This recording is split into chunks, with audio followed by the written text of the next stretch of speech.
हमारा अगर प्रशासन, अगर हमारा भाई बंधु भी उस प्रशासन में बैठा हुआ है, अगर वो गलत कर रहा है तो उसको कवरेज करके जनता तक इस बात को पहुंचाना, और अगर कोई गलत कर रहा है, सत्ता अगर गलत कर रही है तो हमारी कलम में वो ताकत होनी चाहिए। हमारी कलम का वो दायित्व बनता है कि सत्ता को भी झुकना पड़े। कि पत्रकारों की जो विपदा है या उनकी जो मुश्किलातें हैं उनको भी मतलब समाज के सामने लाया जाए। प्रशासन में भी अगर किसी भी विभाग को किसी भी कार्यक्रम में ज़रूरत पड़ती है, सबसे पहले तो वो यही ज़रूरत पड़ती है कि पत्रकारों को बुलाया जाए।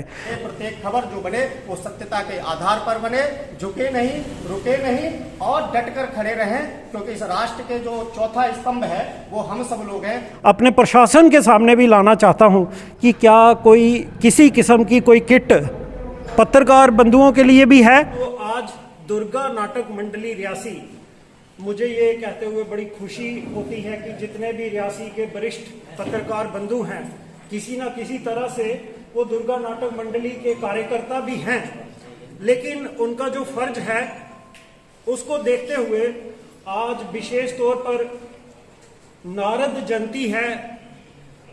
और नारद जो है वो हमारी संस्कृति में आदि काल से अगर देखा जाए तो प्रचारक एवं पत्रकारिता के हमारे शास्त्रीय उदाहरण हैं।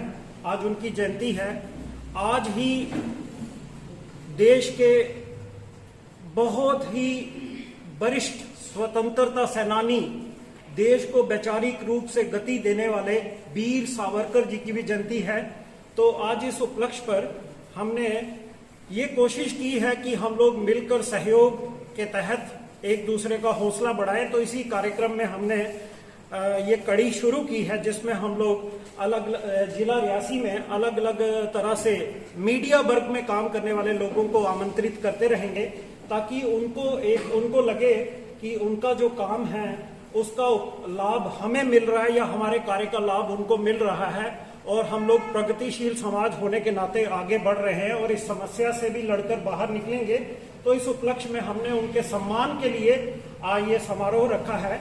और आज इस समारोह में हमें मार्गदर्शन करने के लिए आरएसएस के प्रचारक श्रीमान अविनाश जी हमारे मध्य में उपस्थित हैं। वो मूलतः भिंड मध्य प्रदेश के रहने वाले हैं और वर्तमान में उनका केंद्र रियासी में है। और उससे पहले मैं तमाम पत्रकार बंधुओं से प्रार्थना करूंगा कि कृपया वो अपने अपने स्थान पर ही अपना अपना परिचय जरूर दे। मैं Devendra Sharma, news channel icon, camera Doordarshan.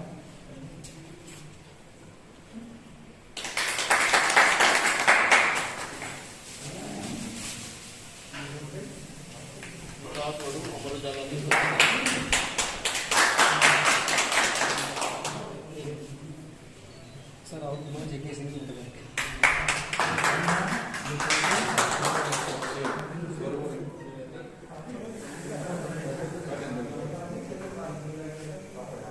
Narendra Sharma Punjab के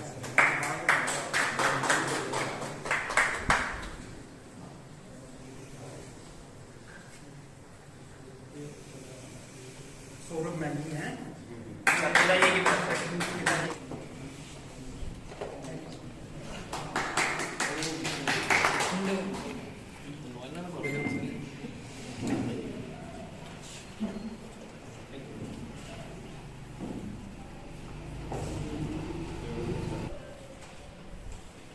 आज दो महत्वपूर्ण दिवस हैं। एक महत्वपूर्ण दिवस है जिन्होंने इस देश को आज़ादी के लिए संघर्ष किया, स्वतंत्र वीर विनायक दामोदर राव सावरकर, जिनको हम वीर सावरकर के नाम से भी जानते हैं। आज उनकी जयंती भी है, तो उनको भी आज के मौके पर सतवार नमन।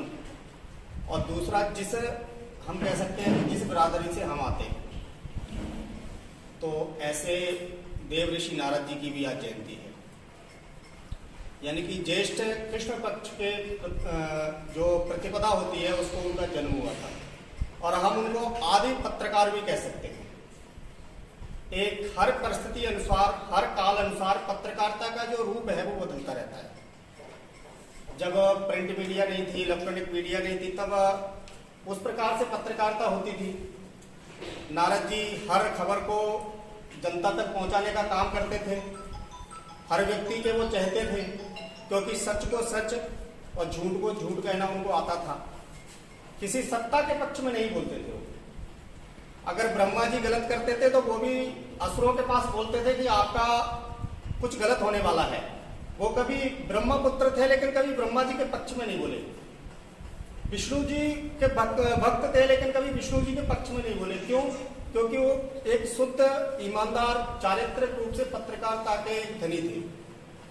तो हम उसी बिरादरी से आते हैं, हम उन्हीं का अनुसरण करने वाले पत्रकार बंधु हैं। अगर परिस्थिति काल कोई कष्ट भी होता था, संकट में अगर समाज होता था, तो उस संकट में उबारने के लिए भी नारद जी प्रयत्न करते थे।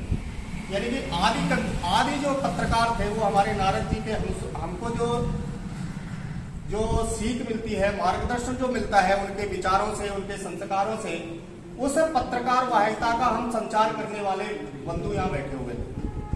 तो धीरे धीरे पत्रकारिता का स्वरूप बदलता गया। पहले नारद जी स्वयं जाके बताते थे, फिर धीरे धीरे लेखनी ने स्वरूप बदल लिया, फिर लेखनी के रूप में आ गया।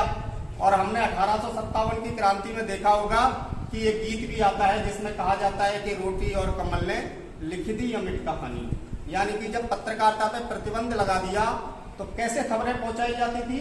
तो रोटी और कमल को घर घर तक पहुंचाया जाता था। उसका मतलब होता था कि जो रोटी और कमल ले लेगा वो क्रांतिकारी गतिविधियों में भाग लेने का इच्छुक है।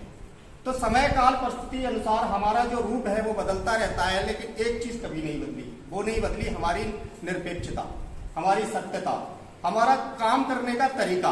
हम हमेशा सत्य के लिए लड़े हैं, हम हमेशा इस भारत देश को बचाने के लिए लड़े हैं, इस मानस को बचाने के लिए लड़े हैं, इस जन समाज को बचाने के लिए लड़े हैं। इसलिए हमारा जो कर्तव्य है वो है इस समाज को एक नई दिशा देने का। सच को, एक सच बात है, उसको समाज के प्रत्येक जन जन तक पहुंचाने का हमारा जो कार्य है वो हम द्वापर युग में भी कर रहे थे, त्रेता युग में भी कर रहे थे, सतयुग में भी कर रहे थे, और नारद काल से लेकर आज तक जो प्रिंट मीडिया और इलेक्ट्रॉनिक मीडिया के बाद सोशल मीडिया तक भी हम वही काम करते आ रहे हैं। तो हमारा जो काम है वो हम नारद जी की प्रेरणा से कर रहे हैं। इसलिए हमारा मूल काम जो बन जाता है वो समाज को एक नई दिशा देने का काम बन जाता है। समाज को गलत और सही का आकलन कैसे करे, सही और गलत में पहचान कैसे करे, उसके मुख्य बंधु जो सेतु है वो हम हैं। हम जो पत्रकार बंधु हैं ये उनका परम कर्तव्य बन जाता है और दायित्व बन जाता है कि हमारे भाई की कलम है जो तलवार से भी नहीं कर सकती, जो तोपों से भी नहीं कर सकती। हमने देखा होगा कारगिल युद्ध के समय हमारे काफी पत्रकार बंधु भी उसे जो युद्ध चल रहा था, वार चल रहा था, उसको कवरेज कर रहे थे। यानी कि उन्होंने उस तोपों के मुंह से भी कवरेज को लाने के लिए एक साहस दिखाया।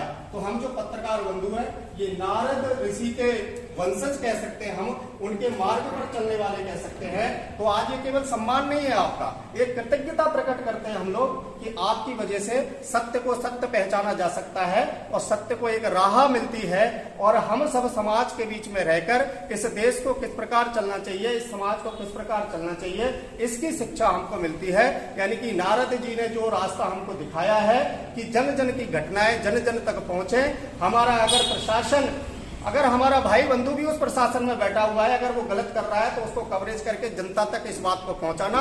और अगर कोई गलत कर रहा है, सत्ता अगर गलत कर रही है, तो हमारी कलम में वो ताकत होनी चाहिए। हमारी कलम का वो दायित्व बनता है कि सत्ता को भी झुकना पड़े और वो सत्ताधीश बैठे हुए हैं उनको भी गलत बात के लिए पीछे हटना पड़े, ये हमारा। और वो सत्ताधीश बैठे हुए हैं उनको भी गलत बात के लिए पीछे हटना पड़े, ये हमारा कर्तव्य है। आज नारद जी की जयंती पर बस इतना कहते हुए अपनी बात को समाप्त करूंगा कि हमारा दायित्व जो है वो एक समाज को नई दिशा देने का है, समाज को प्रगतिशील समाज बनाने का है। और नारद जी के आदर्शों पर चलते हुए प्रत्येक न्यूज जो बने, प्रत्येक खबर जो बने, वो सत्यता के आधार पर बने, झुके नहीं, रुके नहीं और डटकर खड़े रहें। क्योंकि इस राष्ट्र के जो चौथा स्तंभ है वो हम सब लोग हैं। बस इतनी बात कहते हुए मैं अपनी बात को समाप्त करता हूं। भारत माता की जय। आज की जो बैठक है उससे पहले मैं पुनः अविनाश जी से ही प्रार्थना करूंगा कि ये थोड़ा किट बनाई है जिसमें काढ़ा है तो आप खुद भी पिएं। और दूसरा एक सूचना है कि आयुष मंत्रालय की तरफ से आयुष 64 जो मेडिसिन है उसके लिए हम लोग आरएसएस की तरफ से नंबर जारी किए गए हैं। अगर किसी को उस मेडिसिन की ज़रूरत पड़ती है तो वो हमारे जो भी प्रतिनिधि हैं उनसे संपर्क कर सकते हैं आयुष 64 के लिए। पत्रकार बंधु जिनको मैं रात दिन दौड़ते हुए देख रहा हूँ, हमारे मोहल्ले के पत्रकार हैं, हमारे शहर के लोग हैं, तो कभी पता चलता है कि वो आज कोड़ी की समस्या उठाने गए हैं, कभी वो सलाल में किसी की मदद करते हुए दिखाई देते हैं, कभी उनको मैं देखता हूँ कि हॉस्पिटल के बाहर अगर कोई समस्या खड़ी हो गई है तो वहाँ पहुँचे हुए हैं। तो हमें लग रहा था कि आज के दिन हम लोग एक दुर्गा नाटक मंडली की तरफ से एक नया प्रयास शुरू करेंगे, जिसमें हमारे शहर के जो पत्रकार बंधु हैं, प्रिंट एवं इलेक्ट्रॉनिक मीडिया से जुड़े हुए लोग हैं, जो मेरे हिसाब से सुबह क्या पता कितनी जल्दी उठते होंगे और कहाँ कहाँ किस किस तरह से पहुँचते होंगे, क्योंकि कोरोना उनके लिए भी उनको कोई माफ़ी नहीं है।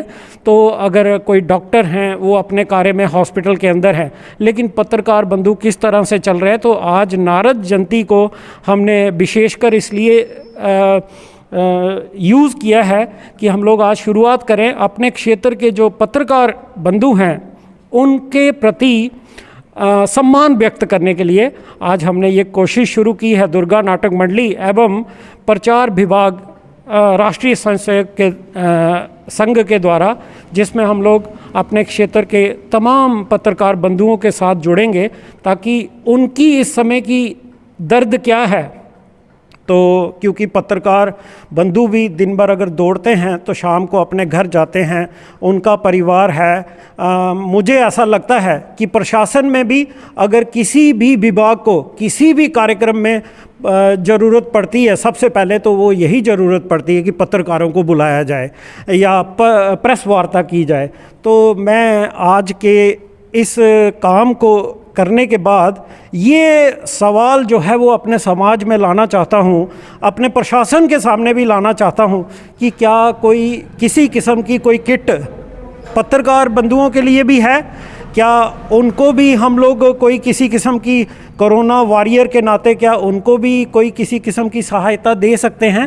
तो क्योंकि आफ्टर ऑल मुझे ऐसा लगता है कि पत्रकार ही वो कड़ी है जो, जैसे हम लोग रात को घरों में बैठे होते हैं तो कल बाज़ार खुलेगा या नहीं खुलेगा, कौन सी दुकान खुलेगी, रियासी में डीसी महोदय ने क्या नया ऑर्डर निकाला है, तो ये देखने के लिए तमाम घर में मेरे जैसे तमाम लोग जो हैं घरों में इंतज़ार करते हैं कि फ़लाँ पत्रकार अभी आएंगे, तो वो उनका उन्होंने अभी बताया नहीं है। तो क्या हम लोग ऐसा कुछ कर सकते हैं जिससे हमारे पत्रकार बंधुओं को भी सहायता मिले। तो आज की ये जो नारद जयंती है, इसकी मैं अपने समाज को तमाम को मुबारकबाद देता हूँ, क्योंकि मुझे ऐसा लगता है कि हमारे आदिकाल से जो पत्रकार रहे हैं हमारे, तो वो नारद जी हैं। तो इसलिए हमने आज कोशिश की है कि पत्रकारों की जो विपदा है या उनकी जो मुश्किलातें हैं उनको भी मतलब समाज के सामने लाया जाए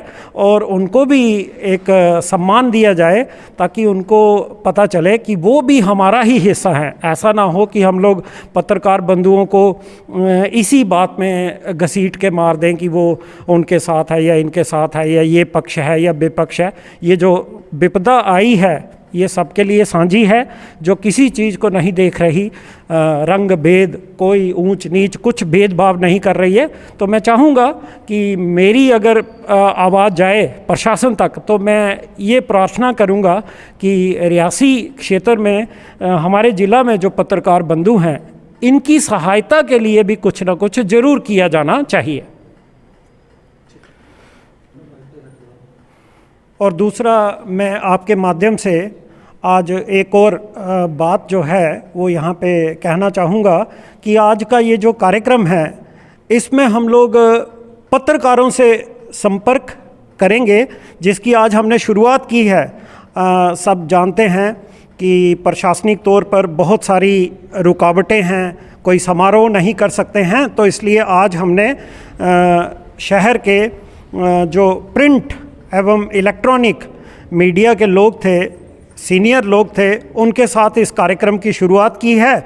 आने वाले आगामी कुछ दिनों में हम लोग ज़िला रियासी में तमाम मीडिया बंधु, वो चाहे इलेक्ट्रॉनिक माध्यम से अपना सोशल मीडिया पे प्रसार कर रहे हैं या किसी पोर्टल को हैंडल करते हैं, तो हम लोग सबके साथ इसी तरह से 4-4, 5-5 के ग्रुप में उनके साथ संपर्क करेंगे। हम उनका सम्मान इसलिए नहीं कर रहे कि ये हम कोई फॉर्मेलिटी करना चाहते हैं, ये इसलिए कर रहे हैं कि इस समय ये उनका हक है। हम समाज में उनको एक हौसला देना चाहते हैं कि हम आपके साथ खड़े हैं। तो ये हमने कार्यक्रम शुरू किया है नारद जयंती पर, और आने वाले दिनों में हम लोग कोशिश करेंगे डिस्ट्रिक्ट रियासी के तमाम सोशल मीडिया को हैंडल करने वाले जो लोग हैं, पत्रकार बंधु हैं, उन तक संपर्क साध कर 4-4, 5-5 की टोली में मिलकर उनसे संपर्क साधा जाए। और मैं फिर से प्रार्थना करूंगा तमाम मीडिया बंधुओं से कि ये कोरोना काल चल रहा है तो हमारे ऊपर भी बंदिशें हैं। हम भी इस समय अगर किसी के सहायता के लिए जा रहे हैं तो हम लोग उसके घर तक पहुंच रहे हैं। तो ये जो कार्यक्रम है ये खासकर मीडिया बंधुओं के लिए ही तैयार किया गया है। तो आने वाले दिनों में हम तमाम पत्रकार बंधुओं तक पहुंचेंगे।